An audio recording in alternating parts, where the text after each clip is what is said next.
বিসমিল্লাহির রহমানির রহিম। সুপ্রিয় শিক্ষার্থী, আশা করি সকলেই ভালো আছো। তো এখন আমি সমাধান করব অষ্টম শ্রেণীর গণিত মুনাফা 2.1 অধ্যায় এর 19 নাম্বার অঙ্ক। এই 19 নাম্বার অঙ্কটা সমাধান করা হবে। এটা কিন্তু আমার 15 নাম্বার ভিডিও, বুঝতে পারছো? তাহলে 1 থেকে যদি 14 নাম্বার ভিডিও দেখতে চাও তাহলে ভিডিও ডেসক্রিপশন এবং পিন কমেন্টসে লিঙ্ক দেওয়া থাকবে, সেখান থেকে দেখে নিতে পারো। তো চলো শুরু করা যাক। 19 নম্বরে কি বলা আছে? একজন ফল ব্যবসায়ী যশোর থেকে 36 টাকায় 12টি ধরে কিছু সংখ্যক এবং কুষ্টিয়া থেকে 36 টাকায় 18টি ধরে সমান সংখ্যক কলা খরিদ করলো। কি করছে? 36 টাকায় 12টি ধরে যতগুলো কলা ক্রয় করছে, কুষ্টিয়া থেকে ঠিক 36 টাকায় 18টি ধরে সমান সংখ্যক কলা ক্রয় করছে। তো এখন সে এখানেও যদি 100 কলা ক্রয় করে থাকে যশোর থেকে, তাহলে কুষ্টিয়া থেকেও সে 100 কলা ক্রয় করছে। যশোর থেকে যদি সে একটি কলা ক্রয় করে থাকে, তাহলে কুষ্টিয়া থেকেও সে একটি কলা ক্রয় করছে, কারণ দুই জায়গায় কলা ক্রয় করছে সমান সংখ্যক। তাহলে দেখি যে যশোরে একটি কলার ক্রয় মূল্য কত পড়ছে এবং কুষ্টিয়াতে একটি কলার ক্রয় মূল্য কত পড়ছে। আমরা এভাবে একটু বের করে নেব অঙ্ক করার সুবিধার্থে। এটা কিন্তু অঙ্কের পার্ট না, কিন্তু বুঝার জন্য আমাদের এই অংশটুকু একটু দেখে নেই। তো 36 টাকার কলা ক্রয় করছে ধরলাম আমরা যশোর থেকে। 36 টাকাতে কলা ক্রয় করছে কত? 12টি। তাহলে একটি কলার ক্রয় মূল্য কত পড়ে? 36কে 12 দ্বারা যদি ভাগ দেই তাহলে 3 টাকা। এই 3 টাকা কয়টি কলার ক্রয় মূল্য? একটি কলার ক্রয় মূল্য। কিন্তু একটি কলার ক্রয় মূল্য 3 টাকা। তা ঠিক একই রকম ভাবে এইখানে দেখি, এখানেও ঠিক 36 টাকার কলা ক্রয় করছে। 36 টাকাতে কয়টি কলা ক্রয় করছে? 18। যদি 36 টাকাতে 18টি কলা ক্রয় করে তাহলে একটি কলার ক্রয় মূল্য কত পড়ে? 2 টাকা। কিন্তু আমরা 18 দ্বারা ভাগ দিই তাহলে হয় 2। ঠিক দেখো, 36 টাকায় আবার 15টি দরে বিক্রয় করলেন। 36 টাকায় কয়টি দরে বিক্রয় করছে?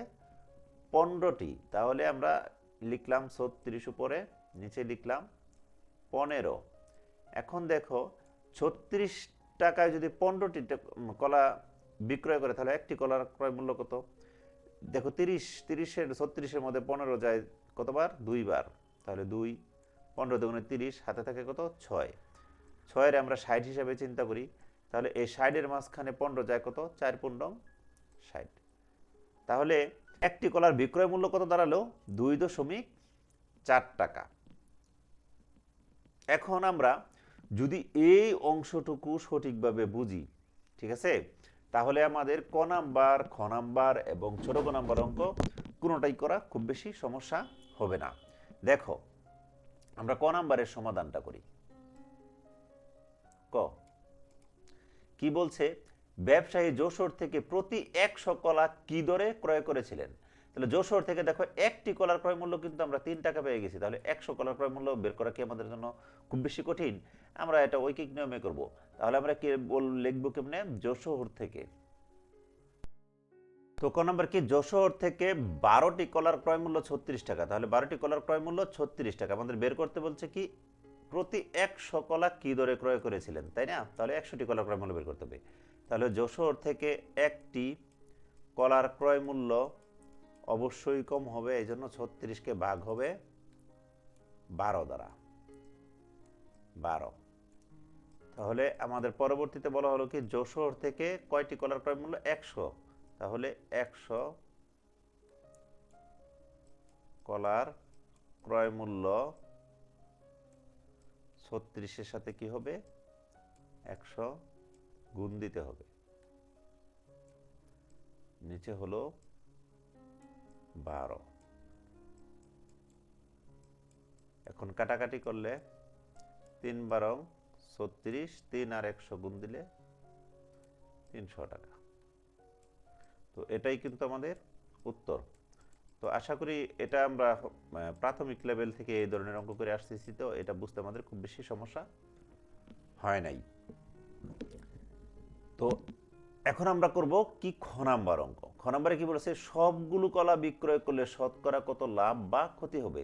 সে কতগুলো কলা ক্রয় করছে এটা কিন্তু আমাদের এই অঙ্কে কোথাও বলা নাই। শুধু বলা আছে কি সমান সংখ্যক কলা ক্রয় করলেন। অর্থাৎ আমাদের এখানে ধরতে হবে যে এখান থেকে সে যদি একটি কলা ক্রয় করে, এখান থেকে একটি, এখান থেকে যদি সে 50টি কলা ক্রয় করে যশোর থেকে, তাহলে কুষ্টিয়া থেকেও সে 50টি কলা ক্রয় করছে। যশোর থেকে যদি সে 500 কলা ক্রয় করে, কুষ্টিয়া থেকেও সে 500 কলা ক্রয় করছে। এটার উপরে বেস করে কিন্তু আমাদের খ নম্বর অঙ্কটা করতে হবে। তো যশোর থেকে 12টি কলার ক্রয় মূল্য কত? 36 টাকা। তো যশোর থেকে একটি কলার ক্রয় মূল্য কত হলো? এই 36টা যদি 12 দ্বারা কাটি কত হয়? 3। তাহলে কত হয়? 3 টাকা। এরপর কলা ক্রয় করছে কোথা থেকে? সে কুষ্টিয়া থেকে। তাহলে আমরা লিখব কুষ্টিয়া থেকে কয়টি কলা? 18টি। কুষ্টিয়া থেকে কলা কিনছে কিন্তু 18টি। 18টি কলার ক্রয় মূল্য কিন্তু আগেরটাই ছিল কত? 36 টাকা। আমি ডট ডট দিয়ে দিলাম, তোমরা কিন্তু এখানে লিখে দিতে পারো। তারপর আমরা বলবো কি, কুষ্টিয়া থেকে একটি কলার ক্রয় মূল্য বের করব। কেন একটি বের করলাম? কারণ দুই জায়গা থেকে আমাদের কলা কিন্তু সমান সংখ্যক কিনতে হয়েছে। এর জন্য আমরা এখানে একটা দিয়েও আমরা সমান সংখ্যক করতে পারি, অথবা পাঁচটা পাঁচটা করে আমরা সমান সংখ্যক করতে পারি, বা 100 দিয়েও সমান সংখ্যক করতে পারি। তাহলে 36কে 18 দ্বারা কাটলে কত হয়? 2। তাহলে এইখানে কুষ্টিয়া থেকে একটি কলার ক্রয় মূল্য কিন্তু দাঁড়ালো 2 টাকা, এবং যশোর থেকে একটি কলার ক্রয় মূল্য কিন্তু হলো 3 টাকা। তো আমরা দেখি যে এই দুই জায়গা থেকে এভারেজে একটি কলার ক্রয় মূল্য কত দাঁড়ায়। অর্থাৎ আমরা এখানে লিখব অতএব 1 যোগ 1 সমান 2। তাহলে কি 2টি কলার ক্রয় মূল্য, এইখানের একটি কলার ক্রয় মূল্য কত? 3। আমরা লিখলাম 3। এই জায়গার একটি কলার ক্রয় মূল্য কত? 2, যোগ দিলাম 2। তাহলে সমান দাঁড়ালো কত আমাদের? এই দুইটা সমান দিলে দাঁড়াবে কত? 5 টাকা।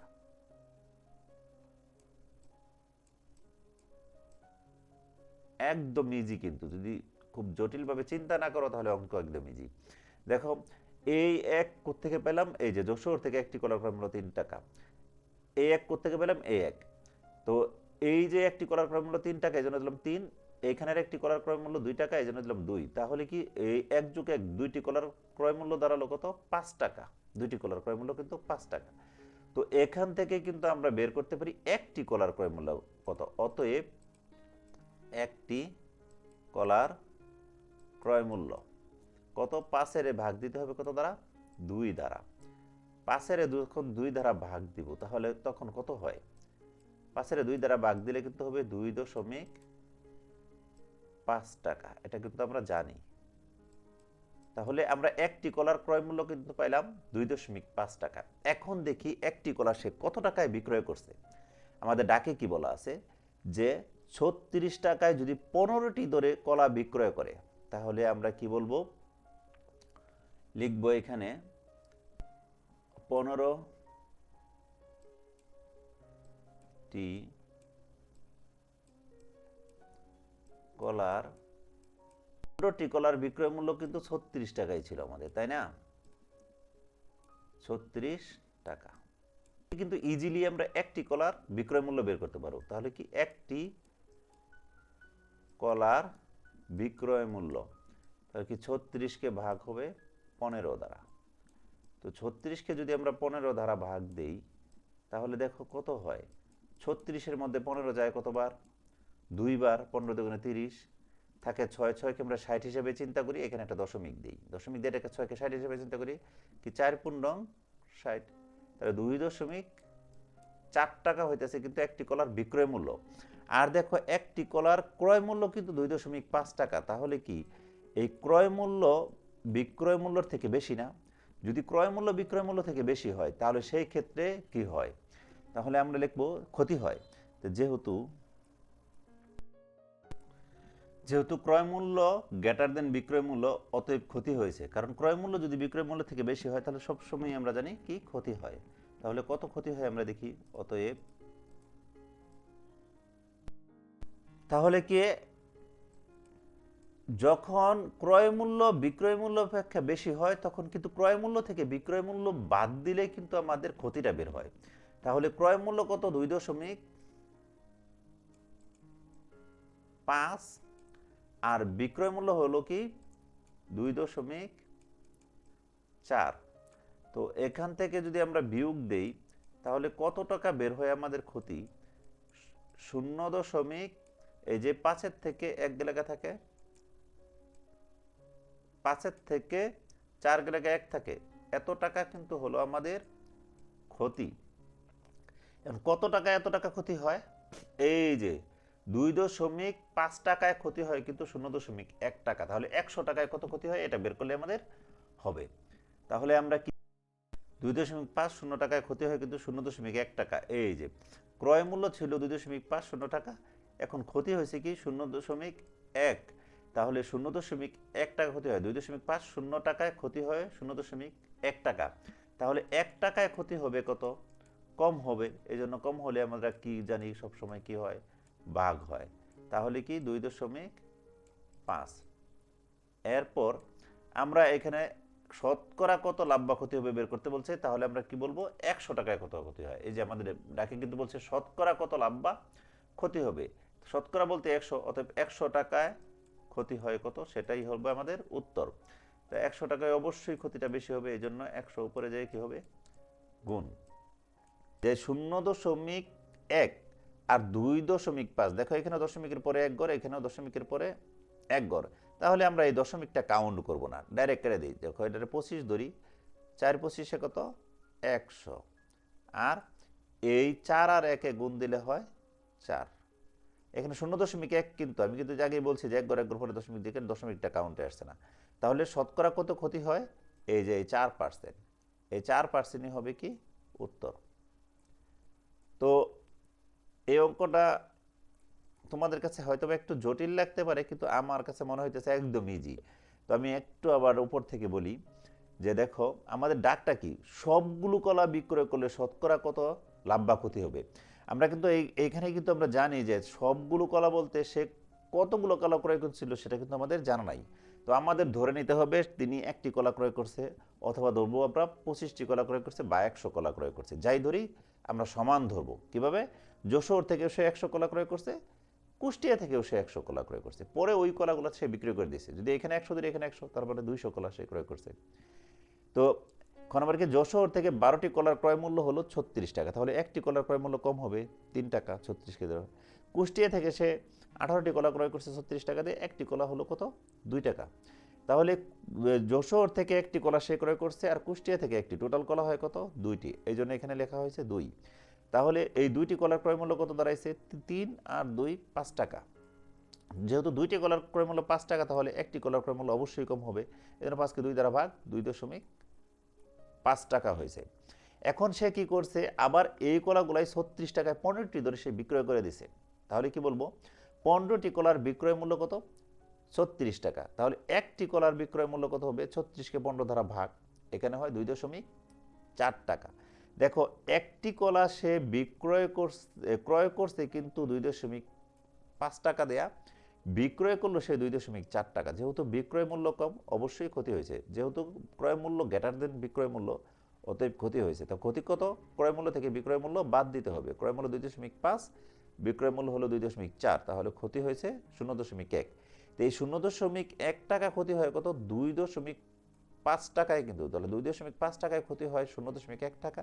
1 টাকা ক্ষতি হয় কত? 1 টাকা ক্ষতি হয় কত? এখন প্রশ্ন হলো 100 কেন ইউজ করলাম? কারণ আমাদের চাইছে শতকরা কত ক্ষতি বা লাভ হয়, এই জন্য 100। তাহলে এই ক্যালকুলেশনটা আশা করি বুঝতে পারছো। তো এই হলো খ নাম্বার এর সমাধান। এখন আমরা ঘ নাম্বার সমাধান করব অঙ্কের। 25% লাভ করতে চাইলে প্রতি হালি কলা কি দরে বিক্রয় করতে হবে? এখন 25% লাভ করতে চাইলে প্রতি হালি কলা কি দরে বিক্রয় করতে হবে? প্রতি হালি বলতে কি? 4টি কলা। আমরা লাভ করব কত? শতকরা 25%। শতকরা কিন্তু আমরা 25% লাভ করব। তাহলে আমরা মানে এটা গ নাম্বার সমাধান করব। তো আমরা খ নাম্বারে কি পাইছিলাম? যে একটি কলার ক্রয় মূল্য কিন্তু আমরা পাইছি, কারণ আমাদের 25% লাভ বের করতে হলে একটি কলা মানে 4টি কলার ক্রয় মূল্য কিন্তু আমাদের বের করতে হবে। তারপর ওই 4টা কলা কি পরিমাণ লাভে বিক্রয় করতে হবে সেটা কিন্তু আমরা বের করব। তাহলে 4টি কলার ক্রয় মূল্য কত? খ নাম্বারে কিন্তু আমরা একটা জিনিস পাইছি, এই দেখো এইখানে একটি কলার ক্রয় মূল্য, এটা কিন্তু একটি কলার ক্রয় মূল্য, যে একটি কলার ক্রয় মূল্য কিন্তু আমরা 2.5 টাকা পাইছি। তাহলে আমরা গ নাম্বারে লিখব কি, খ হতে কিন্তু আমরা একটি কলার ক্রয় মূল্য 2.5 টাকা পাইছি। আমরা যখন খ নাম্বারটা করছি তখন কিন্তু আমরা এখানে খ নাম্বারটা বুঝছি কিনা আমরা একটু দেখে নেই। এই যে এখানে কিন্তু একটি কলার ক্রয় মূল্য পাইছি কত আমরা 2.5 টাকা। এটা কিন্তু এভারেজে একটি কলার ক্রয় মূল্য আমাদের 2.5 টাকা পড়ছে। তাহলে আমাদের কি করতে বলছে যে প্রতি হালি কলা কি দরে বিক্রয় করতে হবে 25% লাভ করতে হলে। তাহলে প্রতি হালি মানে কি, 4টি কলা। তাহলে আমরা এখানে লিখব কি, প্রতি হালি এবার 4টি কলার ক্রয় মূল্য তো বেশি হবে না, বেশি হলে কি হবে, গুণ। তাহলে এটাকে 4 দ্বারা গুণ করতে হবে। 4 দ্বারা 2.5কে 4 দ্বারা গুণ দিলে কত হয় দেখো, 10টা কিন্তু 4 5 20 0, পরে কি 4 দুগুণে 8 আর 2 10। তাহলে কি আমাদের 4টি কলার ক্রয় মূল্য কত দাঁড়ালো 10 টাকা। কিন্তু এখন 25% আমাদের লাভ করতে হবে না, এই 25% লাভ, তো 25% লাভে আমরা এখানে লিখব কি 25%। তো 25% লাভে ক্রয় মূল্য যদি 100 টাকা হলে বিক্রয় মূল্য কত হবে 100-র সাথে 25, কারণ কি আমরা যে 25% যেহেতু লাভ করতেছি, তাহলে 125 টাকা। তাহলে ক্রয় মূল্য 1 টাকা হলে বিক্রয় মূল্য কত হবে, অবশ্যই কম। এই জন্য 125কে ভাগ হবে কত দ্বারা, 100 দ্বারা।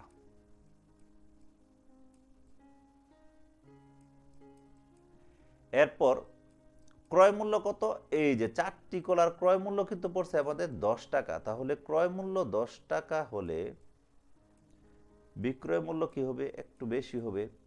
এই জন্য 125 গুণন উপরে হলো কত 10, এই শূন্য কাটা। তো এখানে 5 দিয়ে কাটা যায়, 5 দুগুণে 10, 5 5 25, 5 25 125, আর এখানে 5 দুগুণে 10। তার মানে এই 25কে যদি আমরা 2 দ্বারা ভাগ দেই তাহলে এটা হয় 12.5 টাকা। তাহলে আমাদের 4টি কলার বিক্রয় মূল্য কত দাঁড়াইতেছে 12.5 টাকা। এটাই কিন্তু উত্তর। তো তুলনামূলকভাবে খ নাম্বারের থেকে ঘ নাম্বারটা একটু বেশি সহজ। তো ভিডিওটি ভালো লেগে থাকলে অবশ্যই চ্যানেলটি সাবস্ক্রাইব করে রাখবে। ভিডিওটি দেখার জন্য ধন্যবাদ।